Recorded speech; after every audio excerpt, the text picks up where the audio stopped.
हाँ बेटवा, काहत पेपर है का? हाँ चाचा, 18 फरवरी से हमारा बोर्ड के पेपर है।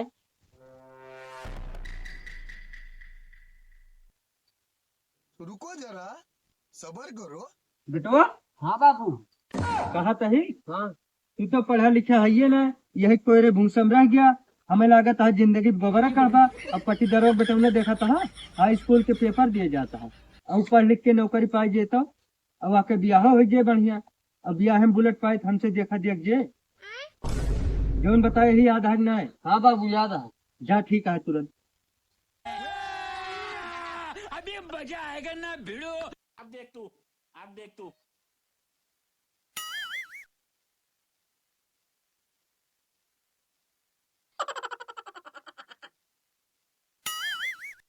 अब हमें भरोसा होगा कि हमारा बेटा पटीदारी निभावे लायक होगा।